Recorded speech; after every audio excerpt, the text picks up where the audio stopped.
Salut, c'est Alice de la boîte à bac. Alors aujourd'hui, j'ambitionne de réfléchir avec toi sur une notion qui nous préoccupe tous, à savoir la notion du travail. Et oui, si je ne m'abuse, on est beaucoup à préférer se détendre plutôt que de travailler, non ?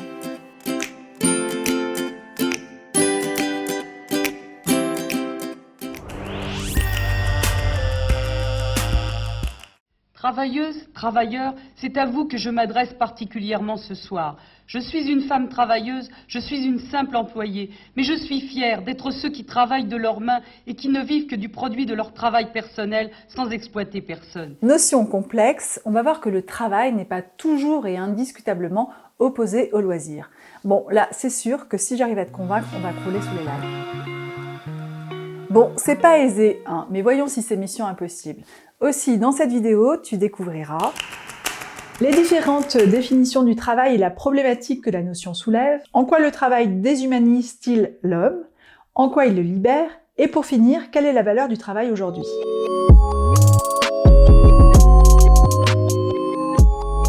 Mais voyons dans un premier temps la définition du travail. Le plus souvent, on définit le travail comme une activité humaine qui nous permet de transformer la nature, c'est-à-dire le monde qui nous entoure, et qui produit un résultat utile.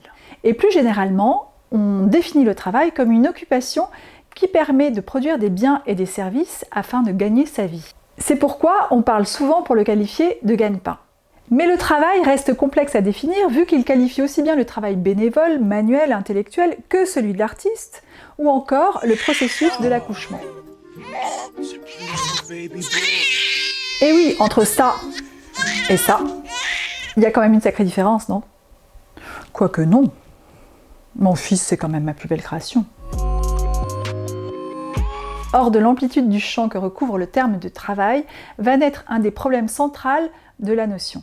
En effet, le travail déshumanise-t-il l'homme et le rend-il étranger à lui-même, ou au contraire, le libère-t-il et lui permet-il de révéler son humanité ? Et autre question essentielle, s'il est nécessaire et s'il s'accompagne de pénibilité, comment s'en accommoder au mieux dans la société actuelle ? Mais voyons tout d'abord en quoi le travail objective l'homme, à savoir lui ôte son humanité et le rend étranger à lui-même.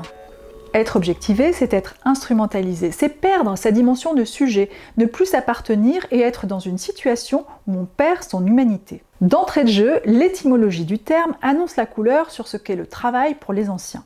Venant du latin tripalium, il signifie trois pieux, ou un instrument de torture qui permettait d'immobiliser les chevaux afin de les ferrer. Dans l'Antiquité, à l'époque de Platon et Socrate, le travail est très déprécié et réservé aux esclaves. Il s'oppose au loisir qui vient du latin licere, être permis, et de schola, qui signifie temps libre. À l'époque, seul le loisir permet de se consacrer à la philosophie et à la politique, et donc à la connaissance du monde qui nous entoure. Un peu plus tard, les évangiles offrent une vision du travail qui n'est pas plus réjouissante. Cette fois-ci, le travail est associé à la punition et à la souffrance. Ainsi, dans le livre 3 de la Genèse, après l'avoir chassé du paradis où il connaissait avec Ève l'abondance, Dieu condamne Adam à cultiver une terre pleine de charbon et d'épines. Et lui dit Tu mangeras le pain à la sueur de ton front. Mais oui. L'idée du travail-sanction perdure au Moyen-Âge. Il reste l'apanage des classes pauvres, dont les paysans, les serfs, les esclaves, les valets et les artisans, et des classes moyennes, tels les négociants, dont le commerce est considéré comme vulgaire et impie. Durant cette période, le travail est donc avilissant et obligatoire. La vision du travail coupable cède peu à peu à une valorisation du travail durant le haut Moyen-Âge. Mais suite aux différentes crises économiques, le pouvoir voit bientôt dans la force ouvrière un contre-pouvoir possible. Et peu à peu s'impose à lui la nécessité de le contrôler, de l'encadrer et de l'organiser. Cette intrusion de l'État dans l'organisation du travail conduit bientôt Nietzsche à nous mettre en garde dans son texte Aurore. Pour le penseur, le travail est la meilleure des polices. Et selon lui, les nations glorifient le travail uniquement parce qu'elles ont peur des individus.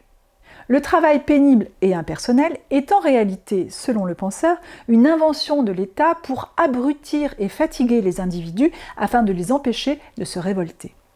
Avec Nietzsche, le travail devient ainsi un instrument pour contrôler les citoyens. Marx, de son côté, n'hésite pas à affirmer que le capitalisme déshumanise l'homme. En visant le profit économique, la société capitaliste a conduit à l'exploitation des travailleurs. Dépossédé de son travail qu'il vend généralement à bas prix, le travailleur devient esclave de celui qui a le pouvoir, à savoir le patronat et plus généralement le système.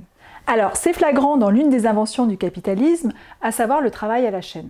Inventée par Ford en 1910, cette méthode de production vise à optimiser le rendement. Elle supprime tout geste inutile et toute intervention de la pensée grâce à une répétition mécanique de la tâche. Enfermé dans la répétition des gestes qui l'empêchent de penser, l'homme est dépourvu d'une de ses facultés essentielles, à savoir sa faculté de penser. Il est donc aliéné, à savoir qu'il devient étranger à lui-même, il ne peut plus être ce qui le constitue, et ne peut plus être donc un roseau pensant, comme le disait Pascal, et perd par la même occasion toute sa dignité.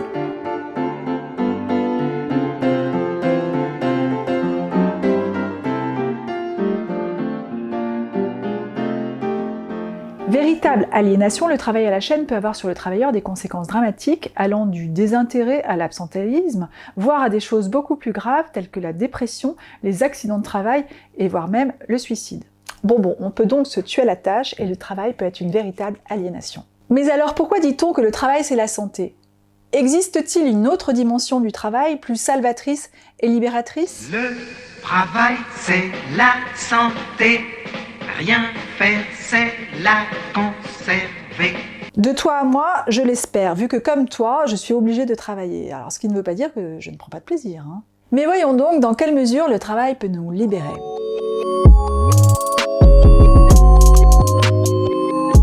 Si l'on fait fi de toutes nos défenses à l'égard du travail, le travail semble avant tout un moyen d'imprimer notre intelligence et notre empreinte sur le monde.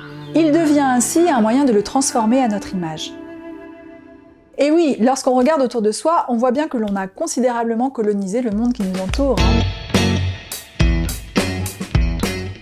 Aussi, si l'araignée tisse sa toile de façon mécanique et sans jamais faire d'erreur, l'homme peut au contraire, lui, imprimer toute son intelligence, sa profondeur et sa singularité sur le monde.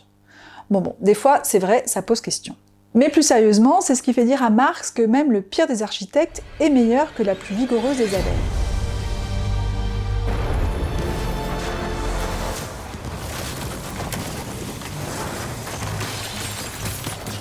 Cela s'explique que contrairement à l'animal qui utilise son corps, l'homme utilise un outil.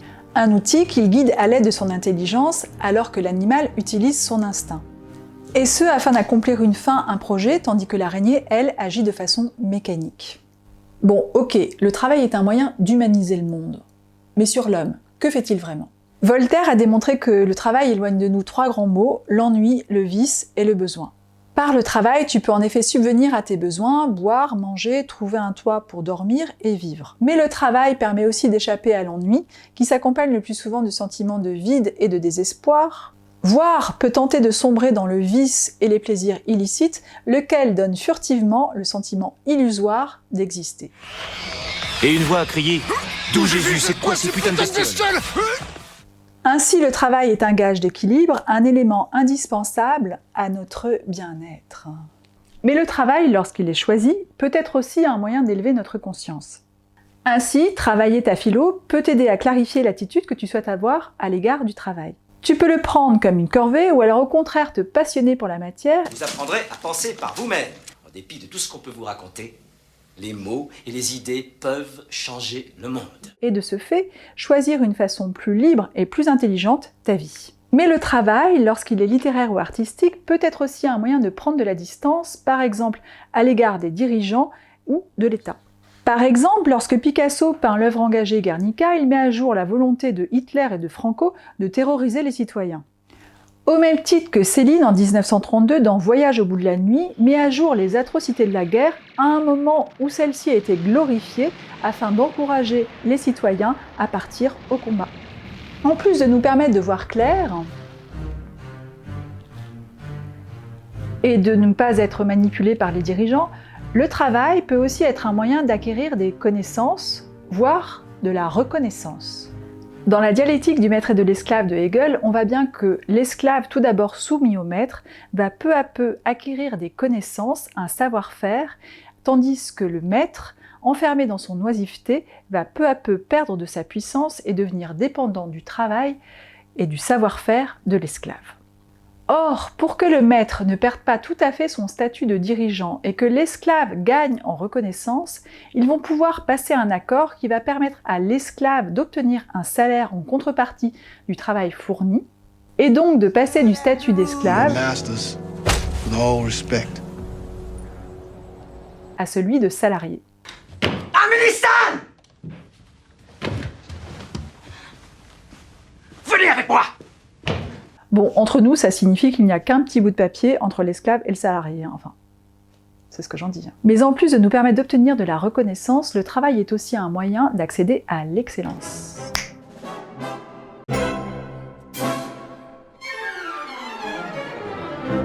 Contrairement à l'idée généralement admise que le talent est un don du ciel, pour Brel, le talent c'est de la sueur, c'est du travail. Dans la même lignée, Nietzsche refuse d'accorder au génie une origine miraculeuse, et en fait le fruit d'un travail intense et méticuleux. Et contrairement aux philosophes qui l'ont précédé, il étend le génie à tous les travaux manuels, scientifiques, etc. et refuse de le réserver aux travaux littéraires et artistiques. Bon, alors, maintenant qu'on sait que grâce au travail, on a transformé le monde, parfois en bien, mais parfois aussi en vraiment moins bien, que grâce au travail, on peut atteindre une certaine forme de liberté de pensée, même un certain équilibre, et que le travail peut être aussi une clé pour atteindre le génie, on est quand même obligé de reconnaître que la plupart d'entre nous, enfin en tout cas moi c'est mon cas, souvent, même régulièrement, je me sens quand même assez obligée de travailler. Mais alors, si c'est le cas, quelle valeur pouvons-nous espérer que le travail apporte à nos vies aujourd'hui ?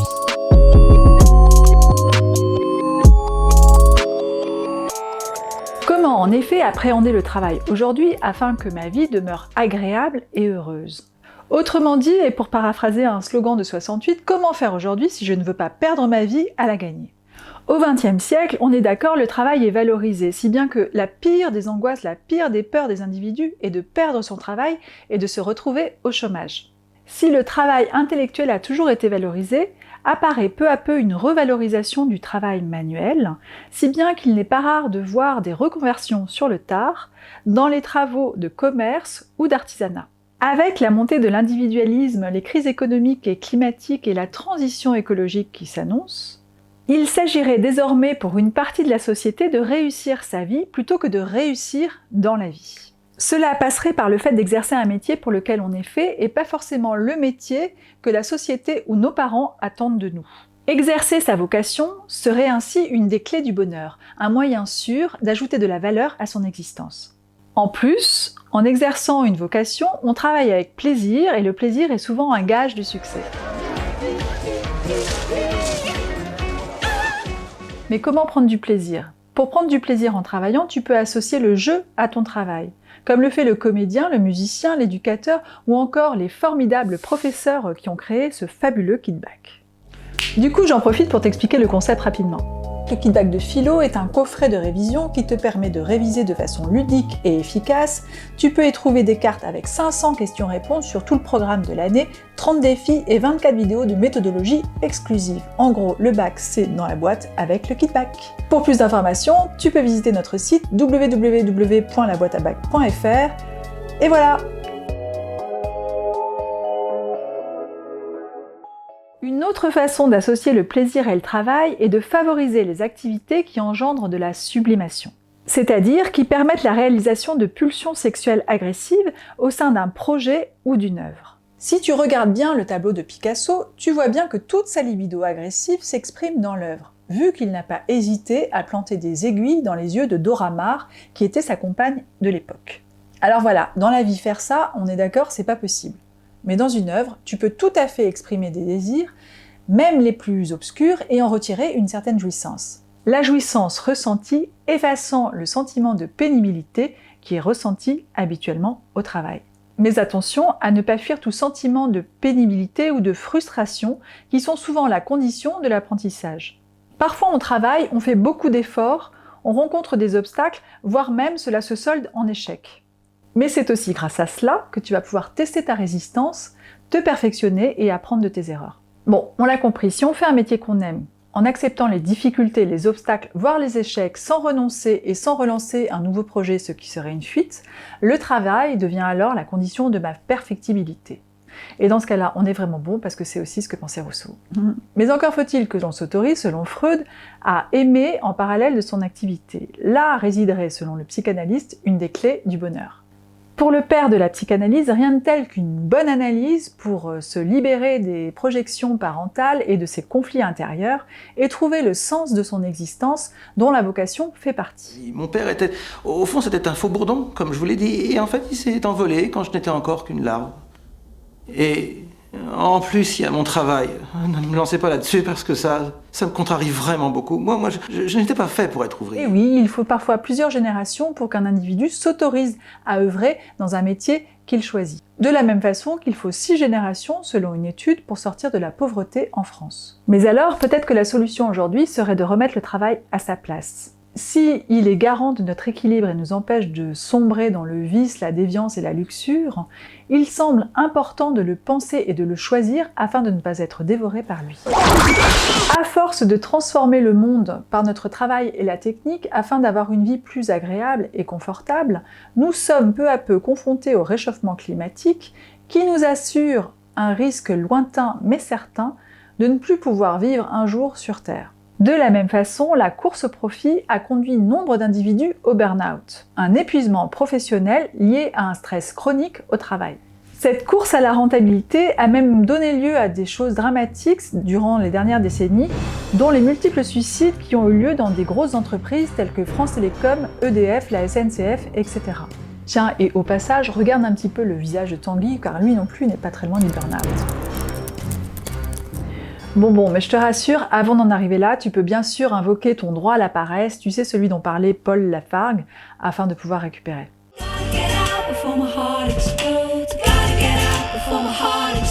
Pour conclure, œuvrer dans un métier qui nous plaît semble essentiel pour nous et pour redistribuer toute notre énergie dans la société qui est la nôtre. Il faut veiller à ne pas s'identifier à sa fonction et ne pas perdre de vue sa personne et celle d'autrui, la valeur d'une personne ne pouvant jamais se réduire à une fonction. Et pour cela, il est indispensable d'accorder au travail une juste place, ce qui est un gage d'équilibre. D'un point de vue collectif ou personnel, il s'agirait donc de travailler avec intelligence et vision constructive, de façon à faire perdurer notre humanité sur Terre, mais aussi notre humanité intérieure et personnelle. Voilà, la vidéo sur le travail est terminée. J'espère que ça t'a plu, voire que ça t'aidera à travailler ta philo avec plaisir. Sache que moi, en travaillant cette vidéo sur le travail, moi je me suis bien marrée. N'hésite pas à la liker, à t'abonner et à me retrouver sur des prochaines vidéos de philo sur notre chaîne YouTube. N'hésite pas également à visiter notre site laboiteabac.fr sur lequel tu pourras également commander des kits bacs.